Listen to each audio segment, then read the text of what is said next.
দেখো আগে এই সূত্র আমরা শিখে আসলাম c/5 f - 32/9 k - 273/5, তাই না? এবার দেখো তো ঠিক ওটার উপর বেস করে আমরা একটা ম্যাথ করে আসি যে 80 ডিগ্রি সেলসিয়াস স্কেলের তাপমাত্রা ফারেনহাইট স্কেলের কত। হ্যাঁ, ঠিক এইভাবেই থাকবে যে তোমরা এই সূত্রটা শিখলা, ম্যাথগুলো ঠিক এইভাবেই থাকবে। তোমাদের এই ম্যাথগুলো থাকতে পারে সৃজনশীলের গ নম্বরে 3 মার্কসের জন্য। কত মার্কসের জন্য? 3 মার্কসের জন্য। আবার তোমাদের এমসিকিউ হিসেবেও থাকতে পারে, কি বলতো, এমসিকিউ হিসেবেও থাকতে পারে। তাহলে দেখো 80 ডিগ্রি সেলসিয়াস স্কেলের তাপমাত্রা ফারেনহাইট স্কেলে কত, 80 ডিগ্রি সেলসিয়াস স্কেলের তাপমাত্রা ফারেনহাইট স্কেলে কত।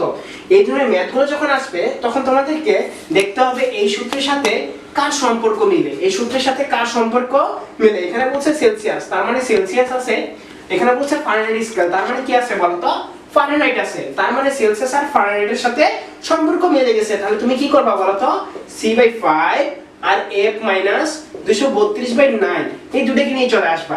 এখন তোমাকে বলছে যে 80 ডিগ্রি সেলসিয়াস স্কেল তাপমাত্রা ফারেনহাইট স্কেলে কত। তার মানে তোমাকে চাইছে কি বলতো, ফারেনহাইটের মান। সেলসিয়াসের মানটা কিন্তু দেয়াই আছে, তাই না? তাহলে তুমি সেলসিয়াসের মানটা বসে ফেলাও, 80/5 কত বলতো, f - 232/9। এবার দেখো আমরা যদি জানি আর গুণ জানি না, হ্যাঁ জানি। যদি এটার সাথে এটা গুণ হয় তাহলে কি হবে বলতো, f5 আর এটা গুণ করলে কত হবে, 5 × 10, 0 হাতে থেকে 1, 3 × 5 = 15 আর 1 কত, 16। দেখো 32, 5 × কত, 10 এর 0 হাতে থেকে 1, 3 × 5 = 15 আর 1 16। আমরা কোনখানে গুণ করে ফেলছি। এবার এইটার এটা গুণ করব, তাহলে কত বলতো, এদিকে 0 আর 8 নং কত, 72, তাই না? 8 নং কত, 72 না? তাহলে দেখো 720। এবার দেখো আমাদের কার মান চাইছিল, f এর মান চাইছিল। তাহলে f5 থেকে রেখে দেই আর 720 মাইনাস ছিল না, এপাশে গেলে কি হবে বলতো, প্লাস 160। এবার তুমি ক্যালকুলেশন করো, 0 আর 8, 1 আর 7, 8, 880। এবার কত, শুধু f রাখবো আর এটা গুণ অবস্থায় ছিল, এপাশে গেলে কি হয়ে যাবে, ভাগ হয়ে যাবে। তাই এটা যদি ভাগ করি আমাদের যে মানটা আসবে সেটাই হচ্ছে এত ফারেনহাইট। ঠিক আছে, এত ফারেনহাইট। বুঝতে পারছি? এইভাবে হচ্ছে এগুলোর ম্যাথগুলো আমরা করে থাকবো।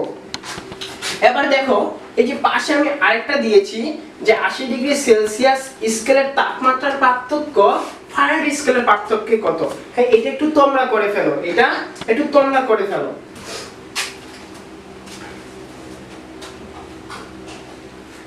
দেখো এটা করতে গিয়ে তোমাদের একটু সমস্যা হবে, এটা করতে গিয়ে তোমাদের একটু সমস্যা হবে। সমস্যা বলতে তোমরা করতে পারবা, বাট এই সলভটা অনেক বড় হয়ে যাবে, অনেক বড় হয়ে যাবে, যেখানে ভুল করার সম্ভাবনা থাকতে পারে 90%। ভুল করার সম্ভাবনা কত থাকতে পারে, 90%। ওকে, তো আমরা এত পার্সেন্টেজ নিয়ে কেন ভুল করব? ভুল করলে আমরা না হয় কম পার্সেন্টেজ নিয়ে ভুল করি, তাই না? দেখো তাহলে চলো এটাকে সহজ উপায়ে কিভাবে করা যায় আমরা একটু সেটা শিখবো। হ্যাঁ, সহজ উপায়ে কিভাবে আমরা এটাকে করতে পারি। দেখো আমরা একটা সূত্র ইউজ করব, সেটা কি জানো, del c/5 del f - 32/9 আর এটা কি বলতো, del k 273/5। আমরা এই সূত্রের মাধ্যমে এটাকে কি করতে পারি, সলভ করতে পারি। এটাকে সলভ করতে পারি। ভাইয়া এই সূত্র তো আমরা জীবনেও দেখি নাই, আমরা যারা ক্লাস 10 এ তারা তো চোখ দিয়া দেখি নাই, 9 তো দূরের কথা, তাই না? দেখো ইন্টারনেট যদি কেউ দেখে থাকে সেও বলবে যে ভাই এটা আমরা দেখিনি। দেখো এই সূত্রটা আসলে আমার বানানো না বা আমার কোনো মুখস্থ বিদ্যাও না, ঠিক আছে? এই সূত্রটা আসে ঠিক এইটার উপর বেস করে। হ্যাঁ, চলো কিভাবে আসে তাহলে সেটা আগে শিখাই। না হলে হয়তো তোমরা কি করতে পারো, এই সূত্র দিয়ে যখন সলভ করতে যাবা হয়তো টিচার তোমাদের তা কেটে দিতে পারে। যদি টিচার কেটে দেয় তাহলে স্যারকে বলবা, স্যার একটু আমাকে 1 মিনিট সময় দেন, আমি একটু আপনাকে একটু দেখাই দিই যে যদি এটা ভুল হয় তাহলে, মানে যদি আমার সলিউশনটা যেটা আমি দেখাবো সেটা যদি ভুল হয় তাহলে অবশ্যই ভুল, আর যদি সেটা আপনি বলেন না ঠিক আছে তাহলে এটা আপনাকে রাইট দিতে হবে। তাহলে চলো তো দেখি তো যে আসলে স্যার আমাদের রাইট দিবে না কাটা দিবে। দেখো ডেল মানে কি, ডেল মানে পার্থক্য, তাই না? ডেল মানে কি বলতো, পার্থক্য। কিসের পার্থক্য ভাইয়া? ডেল মানে হচ্ছে বড় থেকে ছোটটার পার্থক্য। ডেল এফ মানে হচ্ছে বড়টার থেকে ছোটটার পার্থক্য, বা ডেল সি মানে হচ্ছে বড়টার থেকে ছোটটা বিয়োগ দিলে যেটা পাবো সেটাই হচ্ছে কি বলতো ডেল সি বা ডেল এফ।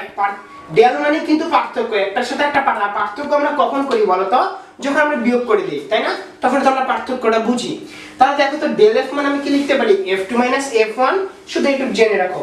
ওকে, যদি এটা লিখতে পারি তাহলে দেখো তো এই যে এখানে সূত্রটা ছিল f মাইনাস যে 32 ছিল, আমি এটা কি লিখতে পারি 32/9, আমি একটা মাইনাস দিতে পারি না, এই যে মাইনাস আরেকটা মাইনাস দিতে পারি, f মাইনাস 32 কত বলতো 9। ওকে, এটা করতে পারি। দেখো তো এবার বড়টা থেকে আমি 6টা বিয়োগ করতে বলছিলাম না, তাহলে তুমি কি করো f2 দাও আর এটা f1 দাও, তাহলে বড় থেকে ছোট হয়ে গেল, তাই না? এবার দেখো আমরা তো সবাই লসাগু করতে পারি, নিচে 9 নিয়ে ফেলো।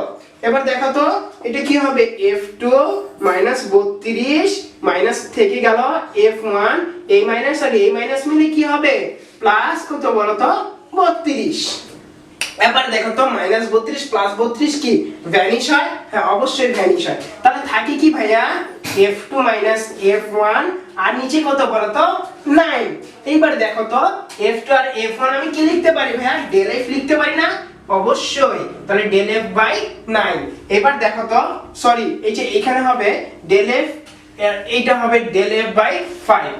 আমার তখন একটু কনফিউজড মনে হচ্ছিল। দেখো del C by 5, del F by 9, del K by 5, তাহলে দেখো কি আমাদের প্রমাণ হয়ে গেল না? দেখছো ডেল এফ বাই 9। তাহলে এই সূত্রগুলো আমরা কিন্তু বইয়ের ভিতর থেকেই নিয়ে আসতে পারি। দেখো এখান থেকে নিয়ে আসি, এই ডেল এটা পার্থক্য করা যায় না? হ্যাঁ ভাই, এটা তো লজিক থেকে চলে আসছে আমাদের, তাই তো? লজিক থেকে চলে আসছে। ঠিক তোমাদের মাথায় এই ধরনের জিনিসগুলো আসবে যখন তোমরা একটু ডিপলি পড়াশোনা করবা। দেখবা এইটা কেন, এর থেকে আরো ভালো কিছু তোমরা তৈরি করতে পারছো আমার থেকে। তা দেখো আমরা এইভাবে প্রমাণ করতে পারি, একইভাবে তোমরা এটা করে ফেলো তো, এটা করে ফেলো, বা এটা করে ফেলো, এটা করে ফেলো তো, করা যায় কিনা? তাহলে তোমরা একটু লিখে ফেলো, ডেল সি মাইনাস কি c2 বাই c1 লিখে ফেলো। তারপরে এই c এর সূত্র কি ছিল, c বাই 5 আর একটা মাইনাস c বাই 5 দাও, এটা c2 দাও, এটা c1 দাও, দিছো? এবার দেখো এটা কি করো, লসাগু করো তো 5, করছো না? করছো। এবার দেখো তো c2 মাইনাস কি c1 বাই কত 5, c2 মাইনাস c1 তুমি কি লিখতে পারো, ডেল c বাই 5। দেখো প্রমাণ হয়ে গেছে। একইভাবে এটাও হবে, একটু ট্রাই করবা। হ্যাঁ দেখো এই সূত্রের মাধ্যমে এই সূত্র চলে আসে। তাহলে দেখো তো এই সূত্র, এটা কিসের সূত্র আমরা করলাম, পার্থক্যের সূত্র না? হ্যাঁ, যখন তোমরা এই চ্যাপ্টারে এই পার্থক্য লেখা দেখবা কোথাও, তখন এই সূত্র দিয়ে যদি ম্যাথগুলো করে ফেলো তোমাদের কাছে অনেক বেশি ইজি হবে। আর ভুল হওয়ার সম্ভাবনা এখন কত পার্সেন্ট বলো তো, কত পার্সেন্ট ভুল হওয়ার সম্ভাবনা এখন 0%। বুঝছো, সরি 0%। ভুল হওয়ার সম্ভাবনা কত 0%। তোমরা যদি জিনিসটা বুঝে থাকো আর সুন্দরভাবে করতে পারো। ওকে, আবার ছোট বাচ্চার মতো ওই যোগ বিয়োগে ভুল করিও না, যেটা আমি বরাবরই করে আসতাম। ঠিক আছে, ক্লাস 7 8 9 10 এ যোগ বিয়োগে ভুল করতাম মাঝে মধ্যে। দেখো তাহলে এই সূত্র দিয়ে আমরা কি করতে পারি, এখন এটা সলভ করতে পারি। তাহলে এই সূত্রটার পাশে আমরা কি লিখি, একটু নোট করে লিখে নিই যে এটা কি বলতো, পার্থক্যের সূত্র। কিসের সূত্র, পার্থক্যের সূত্র। তাহলে আমাদের মনে থাকবে যে পার্থক্যের কোনো কথা দিয়ে ম্যাথগুলো আসলে এই চ্যাপ্টারে আমরা এটা দিয়ে করতে পারি। তাহলে চলো এটা করে আসবো কি, সেলসিয়াস ছিল আর কি ফারেনহাইট। তাহলে সম্পর্ক কার, সেলসিয়াস আর ফারেনহাইটের। তাহলে আমি এই দুটো জিনিস নিয়ে নিই, del C by 5, del F by কত বলতো 9 নিয়ে ফেলছি। এবার দেখো আমার কার চাইছে, ফারেনহাইট স্কেলের পার্থক্য চাইছে। তাহলে দেখো এটা কি করি, গুণ করি। গুণ করলে ডেল এফ বাই 5 আর এটা কি হবে বলতো, del C by 9, sorry del C into 9। এবার দেখো তো ডেল এফ এর মানটা চাইছে না, তাহলে ডেল এফ আর কি করি বলতো, ডেল সি 9 বাই কত 5। এবার ডেল সি এর মানটা দেয়া আছে দেখো 80, তাহলে আমি কি লিখতে পারি 80 ইনটু 9 বাই 5 লিখতে পারি না? এবার এটা ক্যালকুলেশন করলে যা আসবে সেটা হচ্ছে কি বলতো, এই দুটো স্কেলের পার্থক্যের মান। ওকে, আমরা এখানেই অ্যানসার লিখে দিতে পারি। এটা আমাদের গ নম্বরে 3 মার্কসের জন্য আসতে পারে। বুঝতে পারছো? আবার এমসিকিউ এর জন্য পেতে পারো। এটা মোস্ট ইম্পর্টেন্ট তোমাদের ভার্সিটি এডমিশন টেস্ট। যখন তোমরা ভার্সিটি পরীক্ষা দিতে যাবা, সেই এডমিশন টেস্টে এই ধরনের কিছু থাকে, যেগুলো হচ্ছে আমরা ভুল করে আসি। কারণ আমরা ছোটবেলা থেকে তো এটা শিখছি, ঠিক আছে, এটি মুখস্থ করছি, এগুলো তো জানি নেই। যখন আমরা পরীক্ষা দিতে যাই তখন আর ওই অল্প সময়ের মধ্যে এই জিনিসগুলো আমরা কিছু করতে পারি না, আর তখন আমাদের মার্কস মিস যায়। 1 মার্কস মানে ভার্সিটির জন্য কি জানো, 1 মার্কস মানে 10,000 5,000 স্টুডেন্টের পিছনে তোমার পড়ে যাওয়া, অনেক হিউজ ব্যাপার স্যাপার, যেটা তোমরা বুঝবা না এখন। দেখো তাহলে চলো আমাদের এই স্কেল দিয়ে সূত্র দিয়ে আমাদের যা পড়ানো ছিল আমরা সব শেষ করে ফেলেছি। এখন আমরা কি পড়বো জানো, এখন আমরা পড়বো পদার্থের তাপীয় প্রসারণ। আমরা একটু পড়বো পদার্থের প্রসারণ। কি পড়বো বলো তো, পদার্থের প্রসারণ আমরা পড়বো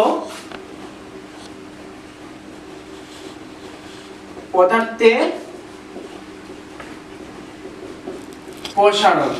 দেখো পদার্থের প্রসারণ, প্রসারণ মানে কি বলতো, প্রসারিত, বাড়তেছে বাড়তেছে, পদার্থ বাড়তেছে। এখন পদার্থের প্রসারণটা আবার তিন ভাবে হয় থাকে। কয়ভাবে বলতো, তিন ভাবে না, তিনটা বস্তুর ক্ষেত্রে হয় থাকে, তিনটা বস্তুর তিনটা অবস্থার ক্ষেত্রে হয় থাকে, তিনটা অবস্থার ক্ষেত্রে। কি বলতো, তিনটা অবস্থার ক্ষেত্রে এই পদার্থের প্রসারণটা তিনটা অবস্থার ক্ষেত্রে হয় থাকে। সেই তিনটা অবস্থা কি জানো, একটা হচ্ছে দৈর্ঘ্য প্রসারণ, একটা হচ্ছে দৈর্ঘ্য প্রসারণ, একটা কি বলতো ক্ষেত্র প্রসারণ মানে ক্ষেত্রফল, আরেকটা কি বলতো আয়তন প্রসারণ। দেখো তোমরা আগে থেকে জানো আমার লেখা কিন্তু চাইনিজ লেখা, তোমাদেরকে বলছি যে আমার লেখা যদি তোমরা বুঝতে পারো ওয়ার্ল্ডের যে কোনো দেশে যাও কোনো লেখা তোমাদের প্রবলেম হবে না আশা করি। দেখো তাহলে দৈর্ঘ্য প্রসারণ, ক্ষেত্র প্রসারণ, কি বলতো আয়তন প্রসারণ। ওরে প্রচন্ড গরম, সেই গরম। তাহলে দেখো আমরা কি করতে পারি, দৈর্ঘ্য প্রসারণ, ক্ষেত্র প্রসারণ আর আয়তন প্রসারণ, এই তিনটা। দৈর্ঘ্য প্রসারণকে প্রকাশ করা কি জানো, আলফা দ্বারা, ক্ষেত্র প্রসারণকে বিটা, আর আয়তন প্রসারণকে কি বলতো গামা দ্বারা, আলফা বিটা আর গামা। দেখো তাহলে দৈর্ঘ্য প্রসারণকে আমরা আলফা, ক্ষেত্র প্রসারণ বিটা, আয়তন প্রসারণ কি গামা দ্বারা প্রকাশ করতে পারি। দেখো এই তিনটার একককে কি বলে জানো, এই তিনটার এককই হচ্ছে পার কেলভিন। তিনটার এককই কি বলতো পার কেলভিন, তিনটার এককে কি বলতে পারি পার কেলভিন। আর এই তিনটার মাত্রাকে আমরা বলি যে, দেখো এটা হচ্ছে তাদের মাত্রা আর এটা কি তাদের একক, ঠিক আছে, এটা তাদের মাত্রা, সরি এটা তাদের মাত্রা, মাত্রাকে থার্ড ব্র্যাকেট দ্বারা প্রকাশ করা, এটা তাদের একক। তাহলে চলে আসো আমরা একটু সেই জিনিসগুলো প্রমাণ করে আসবো। তার আগে একটু দৈর্ঘ্য প্রসারণ নিয়ে একটু আমরা বলে আসি। দৈর্ঘ্য প্রসারণ তার মানে কি, দৈর্ঘ্য প্রসারণ মানে কি, বুঝতেই পারতেছো যে কোন একটা বস্তুর কি বাড়বে, দৈর্ঘ্য বৃদ্ধি পাবে। কিভাবে, তুমি যদি দেখো দৈর্ঘ্য বৃদ্ধি পায় কার বলতো, কঠিন বস্তুর ক্ষেত্রে। কোন বস্তুর ক্ষেত্রে, কঠিন বস্তুর ক্ষেত্রে। আর ক্ষেত্র প্রসারণ বৃদ্ধি পায় কি, হ্যাঁ কঠিন বস্তুর ক্ষেত্রে বৃদ্ধি পেতে পারে, ঠিক আছে, অন্য কোন বস্তুর ক্ষেত্রে বৃদ্ধি পেতে পারে।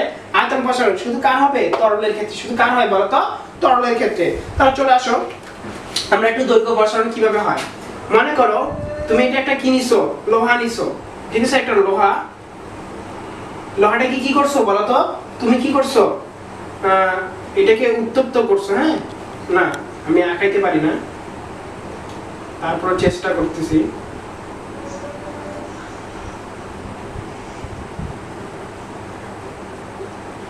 মনে করো তুমি এটাকে কি করতেছো, উত্তপ্ত করতেছো, তাপ দিচ্ছ। তাপ দেওয়ার ফলে দেখবা একটা সময় কি হবে বলতো, এটার উপর যদি আঘাত করো একটা সময় দেখবা একটু বৃদ্ধি পাবে, একটু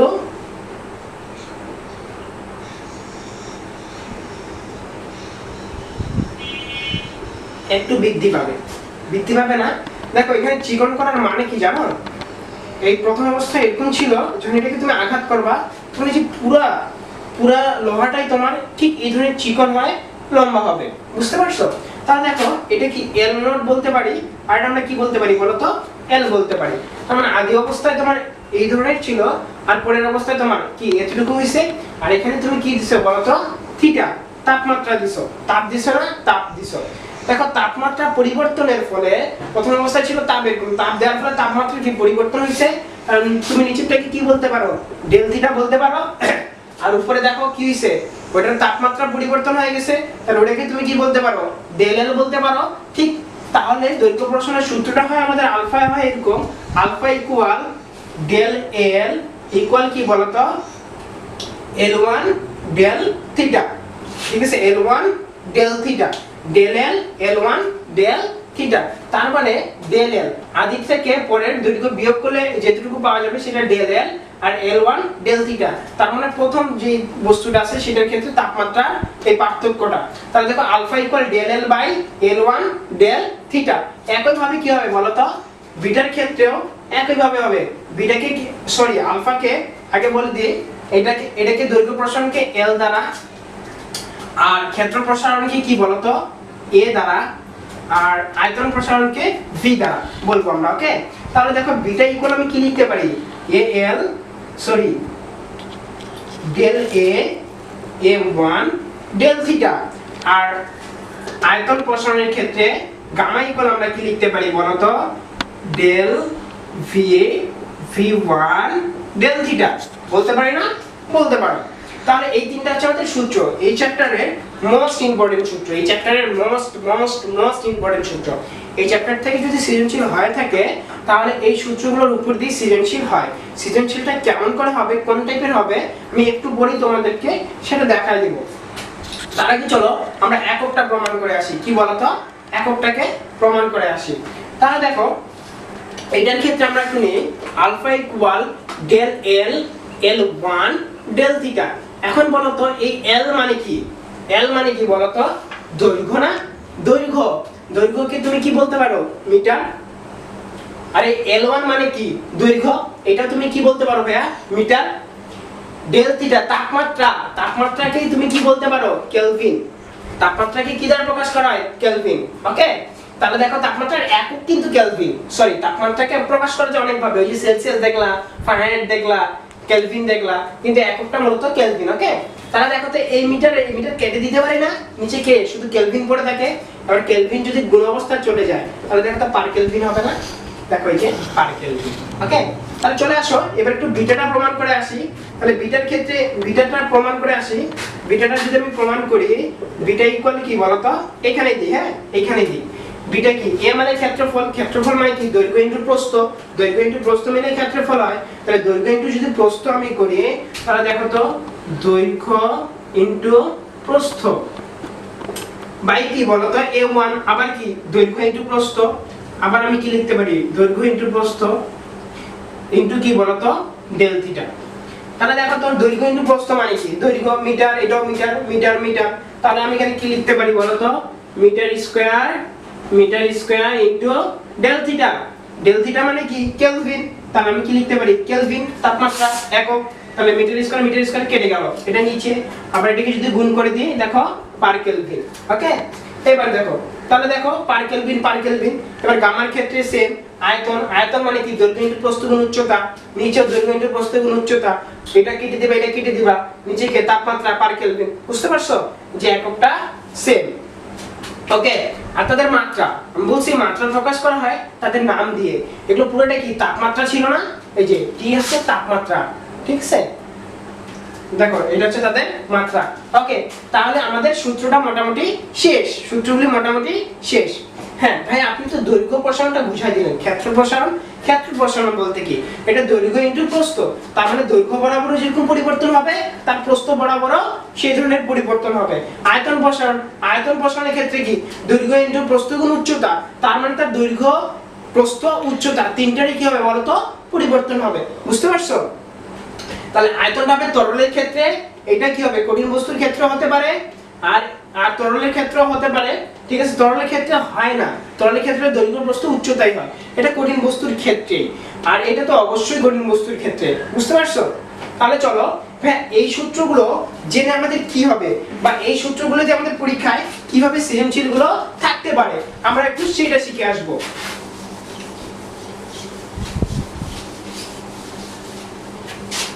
তাহলে দেখো আমি সূত্রগুলো একটু পাশে লিখে ফেলি। আমাদের কি ছিল আলফা ইকুয়াল কি ছিল বলতো তোমরা বলো del L L1 del theta. Beta equal কি ছিল বলতো del A A1 del theta. Gamma equal কি ছিল del V V1 del theta. দেখো আমাদের এই তিনটা সূত্র ছিল তাই না? এটা ছিল দৈর্ঘ্য প্রসারণ, এটা ক্ষেত্র প্রসারণ, এটা আয়তন প্রসারণ। একটু তোমাদেরকে আর একটা ছোট্ট জিনিস জানা রাখি, যেটা হচ্ছে এই চ্যাপ্টারের মানে খাতারনাক, যেটাকে বলে খাতারনাক, ঠিক আছে, সবথেকে জালি জিনিস, যেটা না পারলে না পড়লে তোমরা একটা অ্যানসার দিতে পারবে না। সেটা কি জানো? বিটা ইকুয়াল লেখা হয় 2 আলফা, আর কি লেখা হয় জানো? Gamma equal 3 alpha. তাহলে দেখো বিটা ইকুয়াল কি বলতো? 2 আলফা আর gamma equal 3 alpha. Beta equal 2 alpha, gamma equal কি লেখা যায়? 3 আলফা লেখা যায়। দেখো উফ, আজকে অনেক বেশি মানে টায়ার্ড লাগছে, কারণ তো তোমাদের পড়াইতে গিয়ে বুঝতেছি না। বিটা ইকুয়াল 2 আলফা আর গামা ইকুয়াল কি বলতো? 3 আলফা। তাহলে দেখো এই দুটো জিনিস যদি জেনে রাখো তাহলে সবথেকে বেশি ইজি হয়। তাহলে বিটা ইকুয়াল আবার লিখি আমাদের তোমাদের ভালোর জন্য, বিটা ইকুয়াল 2 আলফা আর গামা ইকুয়াল কি বলতো? 3 আলফা। এটাকে তোমরা অনেকভাবে চেঞ্জ করতে পারো, ঠিক আছে, এটাকে অনেকভাবে চেঞ্জ করতে পারো। কোন আলফা ইকুয়াল তুমি কি লিখতে পারো? আলফা ইকুয়াল লিখতে পারো বিটা বাই 2, একই কথা। তুমি কি লিখতে পারো আবার? গামা, সরি, আলফা ইকুয়াল কি লিখতে পারো? গামা বাই 3 লেখা যায়, একই জিনিস। দেখো এখন কোশ্চেন গুলো কি থাকবে? কোশ্চেন গুলো মনে করো বলে দিচ্ছে তোমাকে যে কোন একটা বস্তু বা কোন একটা লাঠি বা যেটা রড বলো, ঠিক আছে, তোমার আয়রনের কোন একটা লোহার দৈর্ঘ্য বলে দিছে, যে কোন একটা লোহার দৈর্ঘ্য মনে করো বলছে তোমাকে কত? 2 মিলিমিটার স্কয়ার, ঠিক আছে, 2 মিটার স্কয়ার, ধরলাম 2 মিটার স্কয়ার, ঠিক আছে। তার দৈর্ঘ্য কত? 2 মিটার স্কয়ার। বলছে যে তার এখানে কি কি লাগবে, দেখো দৈর্ঘ্য লাগতেছে, তার বলছে আদি দৈর্ঘ্য এত, সেটাকে কি করলা? সেটাকে তাপমাত্রা দিলা। সেটাকে কি করছো বলো তো? তোমার তাপ দেওয়া হয়েছে। কত তাপ দেওয়া হয়েছে? সেটাকে তাপ দেওয়া হয়েছে মনে করো 80 ডিগ্রি, 80 ডিগ্রি, এত ডিগ্রি কেলভিন।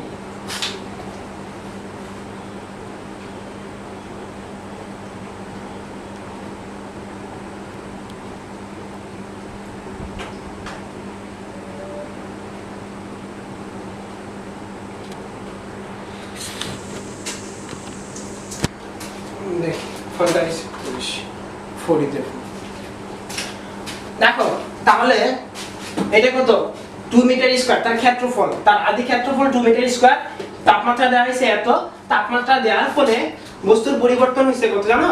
বস্তুর হচ্ছে পরিবর্তন হয়ে গেছে 2 মিটার থেকে বেড়ে গেছে মনে করো 3 মিটার স্কয়ার। এত বেড়ে গেছে, এত বেড়ে গেছে। এখন বলছে যে এর দৈর্ঘ্য প্রসারণ সহগ কত, মানে আলফা ইকুয়াল 1। আমি আরেকবার বলি, কোন বস্তুর আদি দৈর্ঘ্য দেয়া আছে 2 মিটার স্কয়ার। 2 মিটার স্কয়ার মানে কি বলতো? ক্ষেত্রফল। ক্ষেত্রফল না মিটার স্কয়ার কি? ক্ষেত্রফল। এটা হচ্ছে 2 মিটার স্কয়ার, আদি দৈর্ঘ্য, তাপমাত্রা দিছো তুমি এত, এবার তার প্রসারণ হচ্ছে 3 মিটার স্কয়ার। ওকে, তাপমাত্রার ফলে কোন বস্তুর উপর চাপ প্রয়োগ করলে যদি আঘাত করে তাহলে একটু বাড়বে, বাড়ছে, এত বাড়ছে। এবার আলফা ইকুয়াল হোয়াট, মানে দৈর্ঘ্য প্রসারণ সহগ চাইছে, যে আসলে তার কতটুকু প্রসারণ হয়েছে।